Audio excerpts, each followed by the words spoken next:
আপনাকে প্রয়োজন হলে সব ত্যাগ করতে হবে। 1 মাস হোক, 2 মাস হোক, 4 মাস হোক, 5 মাস হোক, 1 বছর হোক, পশ্চিম বাংলার নাগরিক আমরা। পশ্চিম বাংলার রাজধানী কলিকাতার বুকে প্রয়োজন হলে 50 লক্ষ যুবক ছেলে, স্ত্রী, পরিবার, সন্তান, গ্রামবাসী ছেড়ে দিয়ে কলিকাতাকে 1-2-3 মাস, 1 বছরের জন্য প্রয়োজন হলেও দখল করে রাখবো, রাজি আছে। আন্দোলনে কে বলে? আন্দোলনে কে বলে? লোক জড়ো করে ফটো তুলিয়ে নেতাকে বলবো না এত আমার দিকে আছে, 2-10 কোটি দাও, তোমার গুণটা গেয়ে দেবো। ও ছেলে আব্বাস সিদ্দিকী নয়।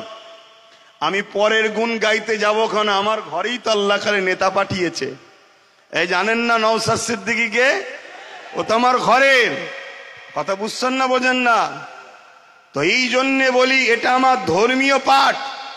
রাজনীতি যারা করছে করেন, রাষ্ট্র সেবা, রাষ্ট্রবাসীর সেবা করতে নেমেছেন করুন, কিন্তু পাওয়ারের জোরে যদি আপনি আমার ধর্মের উপরে আঘাত দিতে চান, কেন্দ্র সরকারের জন্য কয়েকটা ঘটনা সোশ্যাল মিডিয়ার মাধ্যমে বলি।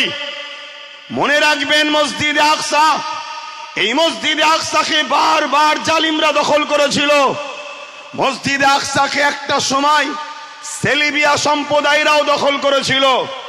আপনারাও শোনেন, এই যে মসজিদ দখলের ষড়যন্ত্র, মসজিদ নিয়ে যে নাটক চলছে, মসজিদ নিয়ে যে অপদস্থ অপমানিত চক্রান্ত চলছে, এটা আজকে নতুন নয়। এর আগে ফারুক আজমের সময় তো হয়েছিল। কিন্তু আমি একজন ঐতিহাসিক মহানায়কের ইতিহাস আপনাদের শোনাই এবং সোশ্যাল মিডিয়ার মাধ্যমে আমার দেশের কেন্দ্রীয় হুকুমত মোদী সরকারকে সজাগ করে দিই, আগুন নিয়ে খেলা করবেন না। অনেক দলিত মেরেছেন, অনেক আদিবাসী মেরেছেন, আজও মণিপুরে আদিবাসী সম্প্রদায়কে পুড়িয়ে পুড়িয়ে মারছেন। আজও বিভিন্ন জায়গায় ট্রেনে, বাসে, হকারে নিরীহ মুসলমানগুলোকে মারছেন। আমরা সব বরদাস্ত করে নিয়েছি, কিন্তু আমার মসজিদের একটা ইটে যদি হাত দেন আমরা বুকে তাজা দিতে রাজি আছি, কিন্তু আপনার অন্যায় মেনে নিতে রাজি নয় আমরা। মনে রাখবেন, বাবরি মসজিদ আমাদের চলে গেছে, তখন আমরা ছোট ছিলাম। আর বাবরি মসজিদ যাইনে বাপ, খারাপ নেবেন না, আমি বললাম মানুষটা ছোট হয়ে গেছি, গুরুত্ব দেবেন আমার বাপ জানেরা।